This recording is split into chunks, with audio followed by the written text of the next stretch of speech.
Hi, everybody. I'm coming to you today alone, completely alone in my home. My camera people are gone. My wife is gone. They're at a party that I couldn't go to thanks to obligations related to work. So I'm by myself.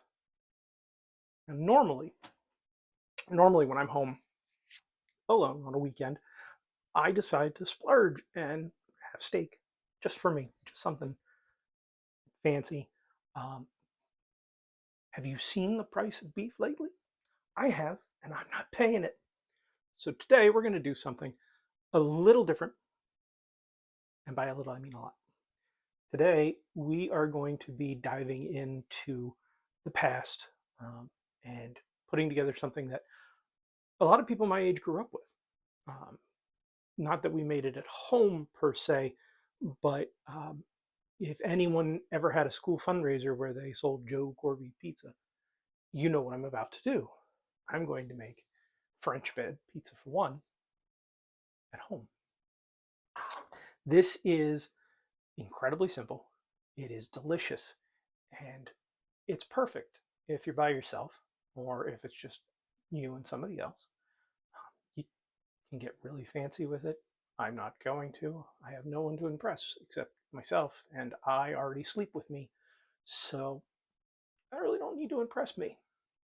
First thing we're going to do uh, in this pot, I have 3 tablespoons of butter and a tablespoon of garlic. That counts as 2 cloves of minced garlic. We're going to melt these on low so that we have something to spread on the bread. And when that's done, I'll come right back.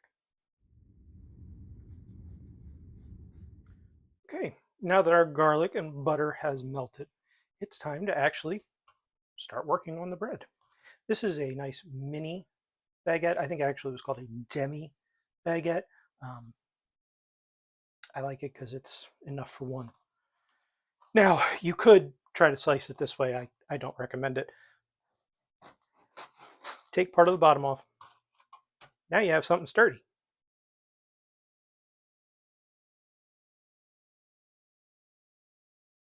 Just slowly cut through the baguette. We're not going crazy here. And then take this and replace it with a baking sheet with a nice piece of parchment paper on it. We're going to put our 2 pieces of bread. If I hadn't mentioned it, and I don't think I have, you should have your oven preheating right now to 400 degrees. We're going to take our nice melted butter garlic mixture. We're going to spread that all across the bread. I was talking about getting fancy with this. If you really wanted to, you could take the time to roast garlic in the oven, take a whole head of garlic and roast it, and then use that with a little bit of melted butter or even olive oil for this section.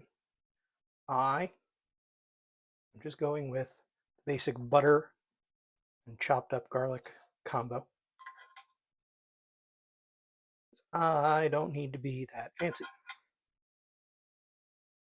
The goal here is to put this in the oven on 400 degrees for about 10 minutes to brown the top of the bread. That will help to prevent your marinara sauce from sinking into the bread and making it soggy, because I don't know about anybody else, I like my French toast to have a bit of a crisp to it. So we're going to put this into the 400-degree oven for, like I said, 10 minutes, and we will be back for next steps. And we're back. Full disclosure, I gave these guys 15 minutes instead of 10, just so that they could get a little more brown on top. Now, anytime anybody tells you, whether it's a recipe or somebody on YouTube or Food Network or wherever the heck it is, anytime anyone tells you the amount of time you should use for something, that is an estimate. It may not reflect the reality of your situation because it will change depending on any number of circumstances. So keeping that in mind, always keep an eye on what you're doing, and always, always, always check yourself to make sure that your food is cooked properly and not on a timer. Now that we've got the bread browned, we are going to start adding toppings. Now, for me, that means I'm going to use my homemade spaghetti sauce or marinara sauce for this. Now, if you have a favorite spaghetti sauce or a favorite pizza sauce, you are more than welcome to use that.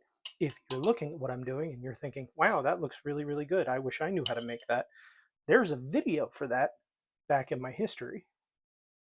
I definitely recommend checking that out. We're not going crazy.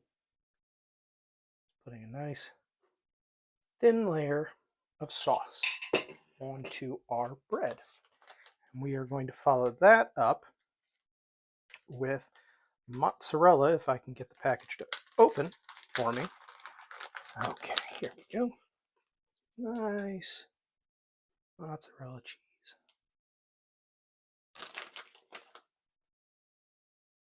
Again, not going insane.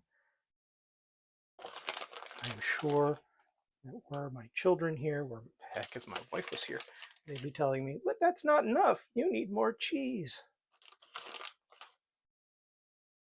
I am here, as I said, by myself, so it's what I want. And that is more than enough. Finally, coming in with some pepperoni. Now, you may add whatever toppings that you desire. Prefer vegetation? Go for it. You want bacon, you want black olives, you do whatever the heck you want. I'm a traditionalist. I like pepperoni pizza. Sometimes I like pepperoni and bacon. Sometimes. But mostly, I prefer my pizza to have pepperoni on it. And that's about it. Okay. Looks pretty. And just for the benefit of my lovely wife and my wonderful children, sprinkle a little more cheese right on top of the pepperoni.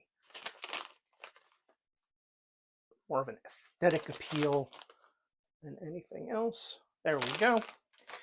Now, wow, that pan's still hot. So put it on my oven mitt. And this is going to go back into the 400-degree oven for approximately 10 minutes. Check it. If it's not brown the way you like it, don't pull it out. Let it go a little longer. We'll be right back with the finished product. So after 12 minutes of baking, you get something that looks a little bit like this. Or a better way of saying it, looks like a little bit like delicious. Nice little bit of browning around the cheese. A little bit of browning on the pepperoni, which kind of cupped up a little bit on a few of them. This is what I think of when I think of delicious looking pizza. So what I'm going to do is I'm going to move that off camera, and I'm going to grab one that's very hot, put it on a plate so that I can cut off a piece to try. Just that simple.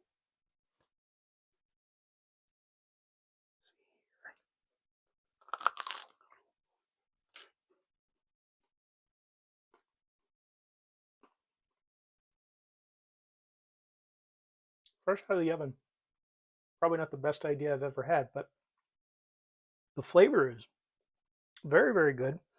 You really get the garlic and the butter coming through, but the cheese and the sauce and the bread all go together very, very well. And there's that nice crisp. I don't know if you could hear it as I was biting into it, but it was nice and crunchy.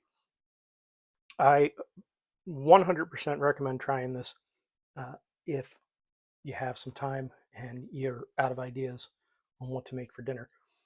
I mean, it is incredibly simple, as you saw. It's so simple.